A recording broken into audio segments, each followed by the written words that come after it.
It never ceases to amaze me how easily certain institutions can be manipulated under the guise of partnership.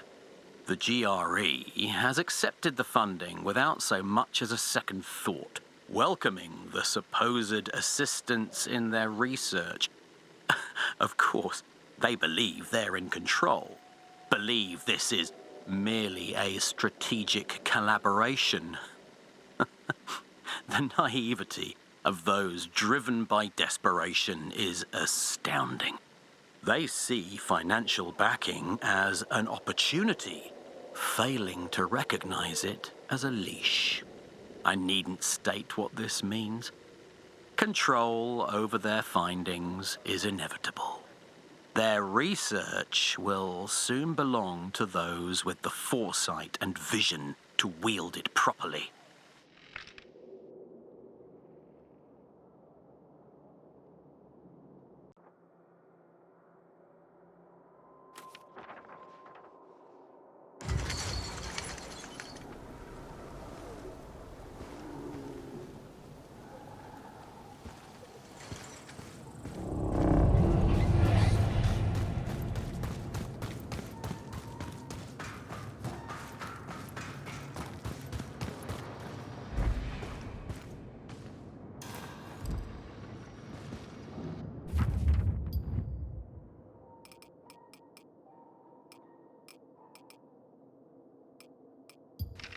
Dr. Bennett delivered the Alpha subject today, as planned. Apparently they captured him somewhere outside of Haran. The subject has been placed into a drug-induced coma, but I remain cautious. Its resistance to sedation is noteworthy, a factor that must be accounted for in upcoming trials. Full anesthesia, while preferable, may not be feasible, given the subject's heightened tolerance. The challenge now lies in managing this unpredictable variable. Although prolonged pain during experimentation could produce unintended psychological effects, data collection must be prioritized over comfort. After all, the goal is to explore the limits of the subject's resilience, not to coddle it.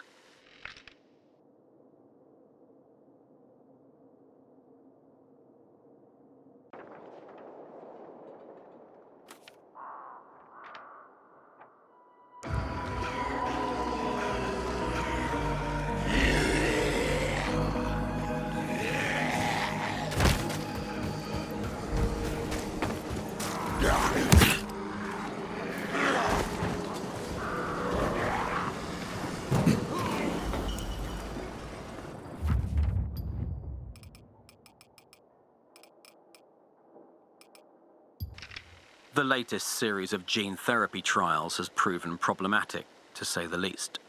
Using Alpha's DNA, the subjects succumb within days after the procedure. The mortality rate is disappointing, but not entirely surprising. It appears the current methodology is flawed. However, the gas trials have yielded far more intriguing results. Early indications suggest we may be able to influence and control the subjects to a partial degree. This requires further refinement, but it is promising nonetheless. Death remains a consistent outcome in these tests. Nevertheless, every failure ultimately yields another success. The failures are useful data, nothing more.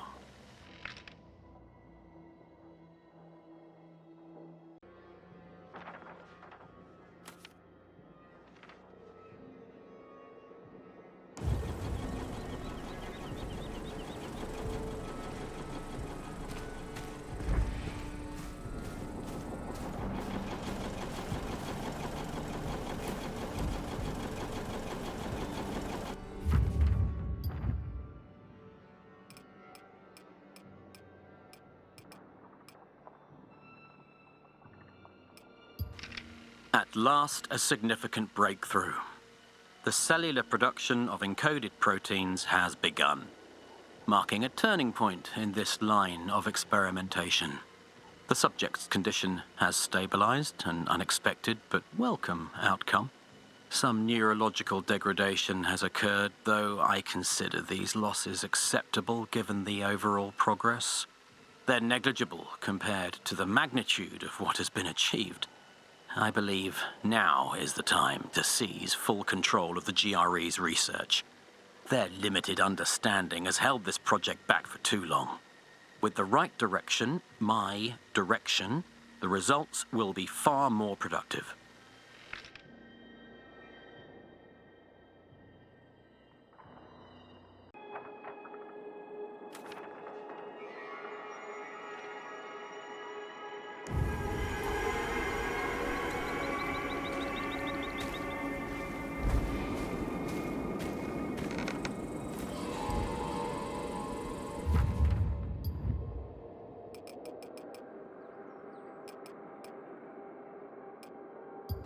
Despite repeated efforts, we have not yet succeeded in replicating the level of cognitive retention observed in Alpha. Fascinatingly, Alpha retained a surprising degree of emotional and cognitive response throughout the trials. Anger, fear, even rudimentary problem solving. This remains the most intriguing aspect of the experimentation. It's clear that further integration of Alpha's neural patterns is required to imbue the chimeras with a level of awareness beyond their current limitations. Achieving this would open entirely new avenues of control and refinement. We're close, even though the key to unlocking that final piece still continues to elude us.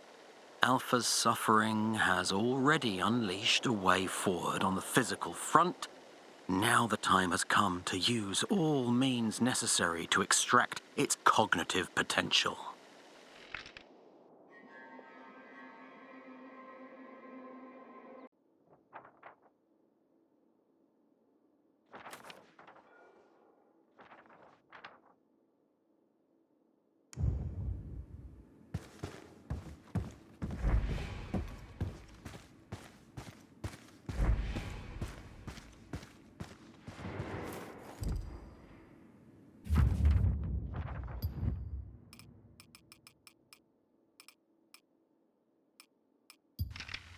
The latest subject demonstrates remarkable agility despite its bulk, as well as the ability to charge and strike with devastating force.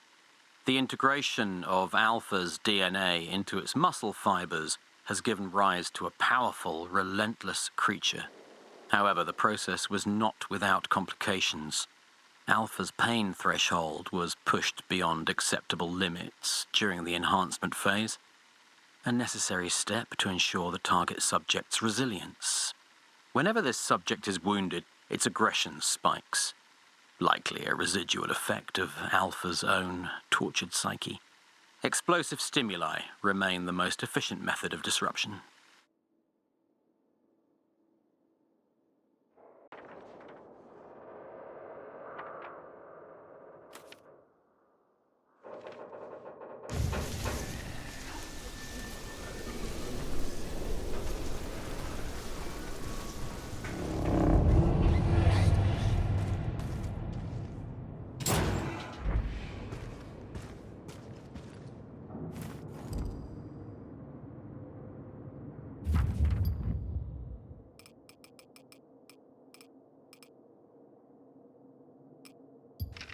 The early stages of experimentation with Alpha were fraught with setbacks.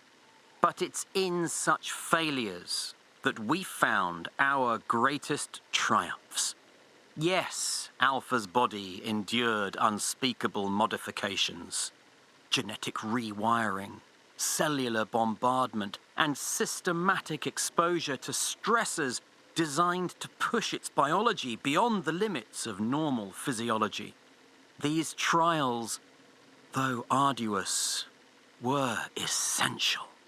Alpha's responses have shaped the progression of our latest subjects. Their traits, physical enhancements, advanced regenerative capabilities are the culmination of what Alpha's broken form taught us. Each subject is a testament to the process that began with Alpha.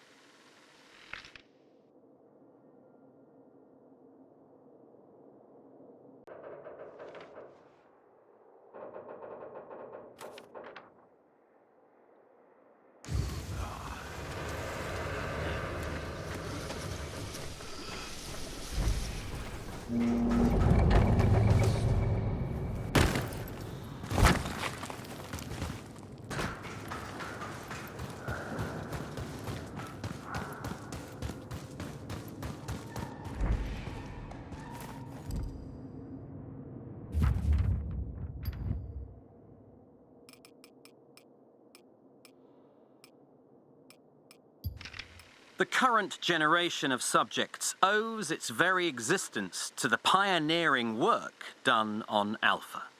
Initial attempts to manipulate its DNA yielded inconsistent, often disastrous results. We learned much from Alpha's breakdown. Its inability to withstand prolonged genetic fusion, the rejection of foreign proteins, and the neurological collapse that followed. But through Alpha's suffering, we perfected the methods now applied to these newer subjects. What once seemed impossible has now become routine. Alpha was merely a stepping stone, and the path forward has never been clearer.